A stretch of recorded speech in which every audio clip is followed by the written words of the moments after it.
in Britain. Doctors, nurses, adoptive parents, deemed unfit because of their Christian beliefs. Christians are told not to speak about God in the workplace, or they're punished for offending homosexuals or Muslims.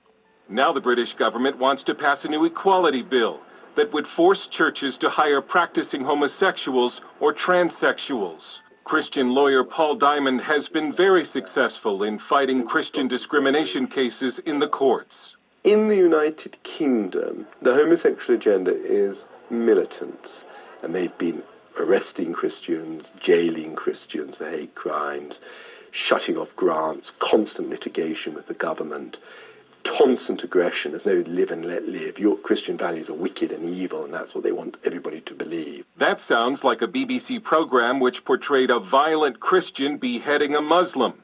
Britain's government TV has also put a Muslim in charge of all of its religious programming. Islam continues to advance in the UK in large part because the government and media give it almost a protected status, while essentially persecuting its own state religion, Christianity. Many believe the architect of Britain's new anti-Christian culture was former Prime Minister Tony Blair, who championed gay rights. And during our interviews with Minichella Williams and Diamond, they both offered the same warning to American Christians, that any anti-life or hate crimes legislation under the Obama administration will erode America's Christian base. This is all coming to America. If you liberalize the laws, as President Obama has done. You know who Obama reminds every British person of? Tony Blair. Charming, persuasive, convincing, appearance of moderation, and then shoved all the Judeo-Christian values down, saying he was a Christian as he did it. So we know what's going to happen in America. We know what's going to happen to your 40% church attendance. It isn't 40%, it's going to be 20%. When the federal and state government starts saying, if you criticize homosexuality, the hate crime laws will apply to you Christians. By some estimates, it only took about 10 years to almost completely undermine Britain's Christian heritage. Barring a sudden move of God, it's likely to take far longer to restore it. Dale Hurd, CBN News, London. No one need say that his case is hopeless, that he can't live the life of a Christian. Ample provision is made by the death of Christ for every soul. Jesus is our ever-present help in time of need. Only call upon him in faith, and he has promised to hear and answer your petitions. Oh, for living active faith. We need it, we must have it, or we shall faint and fail in the day of trial. The darkness that will then rest upon our path must not discourage us or drive us to despair. It is the veil with which God covers his glory when he comes to impart rich blessings. We should know this by our past experience.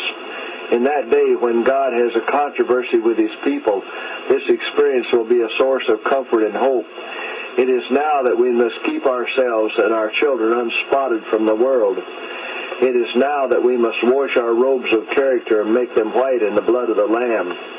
It is now that we must overcome pride, passion, and spiritual slothfulness. It is now that we must awake and make determined effort for symmetry of character. Today, if you will hear his voice, harden not your hearts. We are in a most trying position, waiting, watching for our Lord's appearing. The world is in darkness. But ye, brethren, says Paul, are not in darkness, that day should overtake you as a thief. It is ever God's purpose to bring light out of darkness, joy out of sorrow, and rest out of weariness for the waiting, longing soul. What are you doing, brethren, in the great work of preparation? Those who are uniting with the world are receiving the worldly mold and preparing for the mark of the beast. Those who are distrustful of self, who are humbling themselves before God and purifying their souls by obeying the truth, these are receiving the heavenly mold and preparing for the seal of God in their foreheads. When the decree goes forth and the stamp is impressed, their character will remain pure and spotless for eternity. Now is the time to prepare. The seal of God will never be placed upon the forehead of an impure man or woman. It will never be placed upon the forehead of the ambitious, world-loving man or woman. It will never be placed upon the forehead of men or women of false tongues or deceitful hearts. All who receive the seal must be without spot before God, candidates for heaven. Search the Scriptures for yourselves. that you may understand the fearful solemnity of the present hour. Listen to this. God leads his people on, step by step. He brings them up to different points calculated to manifest what is in the heart. Some endure at one point, but fall off at the next. At every advanced point, the heart is tested and tried a little closer. If the professed people of God find their hearts opposed to this straight work, it should convince them that they have a work to do to overcome, if they would not be spewed out of the mouth of the Lord. Said the angel, God will bring his work closer and closer to test and prove every one of his people. Some are willing to receive one point, but when God brings them to another testing point, they shrink from it and stand back, because they find that it strikes directly at some cherished idol. Here they have opportunity to see what is in their hearts that shuts out Jesus. They prize something higher than the truth, and their hearts are not prepared to receive Jesus.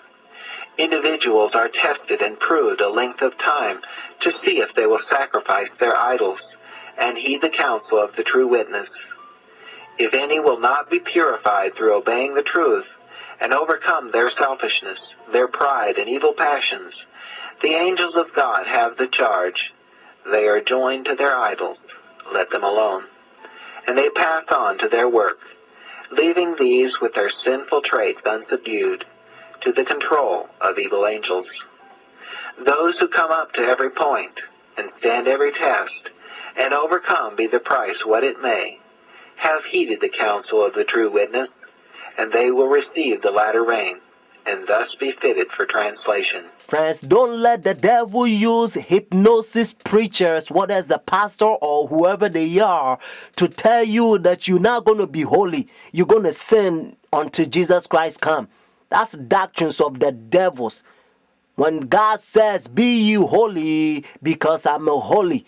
When Jesus Christ sets you free, Bible says, ye shall be free indeed. If you think that God is bigger than the devil, then you're going to be holy by the grace of God. But if you think that you're the devil, notice your devil is bigger than God, then the devil's going to make sure that he keep you in darkness. He will keep you to sin until Jesus Christ comes, and then you're going to be doomed. Friends, God, his creation power. Genesis, when God said, let there be light, and there was light. So when God said be, means his creation power. You can be holy by the grace of God. This is the old gospel, and now the devil's using hypnosis pastors. All they want is money, riding Mercedes and all kinds of expensive vehicles. They fail to be a Bible Christian.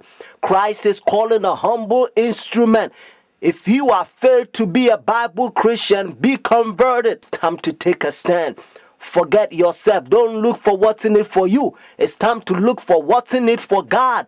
That's how apostles and disciples, they lived in the first century. Jesus Christ is coming for the remnant church, means left over.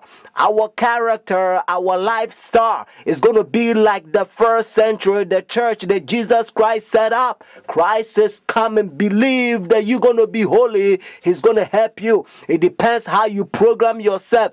If you are watching a Jesuit, Hollywood, worldly program, so-called television program, then the devil's gonna use those pagans or infidels to preach you, and you're gonna be in darkness until Jesus Christ comes. The phone number to order your own book is 856-503-5893. One more time, 856-503-5893. 93. Order The Great Controversy. Notice the book The Great Controversy. And you can also get testimonies for the church, because it's preparation. It will prepare you by the grace of God. Friends, whenever they enforce their sun worship day, Sunday worship, whenever the law is enforced in your country, do not accept it. The mark of the beast in their forehead, symbolic in Revelation. Your forehead means your decision. And also when Revelation says their right hand, means your action.